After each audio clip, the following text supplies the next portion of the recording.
देखबो के बैठ के किया रे गछौड़ी नाच नहीं ना तू उठ के तोहर नाच नहीं देखबो के बैठ के अच्छा जिए जिला मधुबनी त मारू हेते रे छौरा डीजे वाला हमर भता आ सब बटा संभाल लेते चाहे लाठी भाला चलन तलवार आ सब के संभाल लेते छौरा डीजे वाला हमर भता आ सब बटा संभाल लेते डीजे सुमित सतीश रैना अभी आप सुन रहे हैं सावरिया म्यूजिक।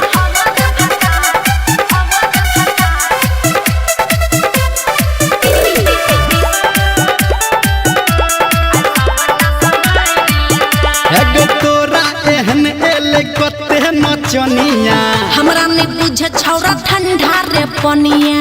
चल अच्छा एगो तोरा एहन एले कते नचनिया हमरा नहीं बुझे छौरा ठंडा रे पनिया चढ़ल जवानी पे राखै के परदा अभी तो और छौरा उड़ते रे गरदा जे ओई महफिल में सब रंगदार हेते रे छौरा डीजे वाला हमर भता आ सब बटा संभाल लेता चाहे लाठी भाला चले तलवार आ सब के संभाल लेता रे छौरा डीजे वाला हमर भता आ सब बटा संभाल लेता डीजे सुमित सतीश रैना मां गायत्री रिकॉर्डिंग स्टूडियो।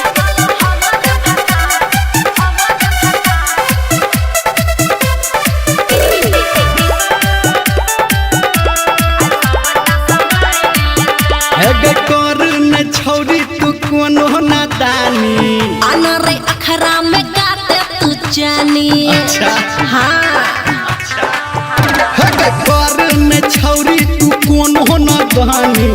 अनरे अखरा में गाते तू जानी धर्मेंद्र निरमलिया की कहते डीजे पे गाना हा ओकरे रे रहते गे समियाना के तोहर उखाड़ देते त सुन रे छौरा डीजे वाला हमर भता ऐसा बड़ा संभाल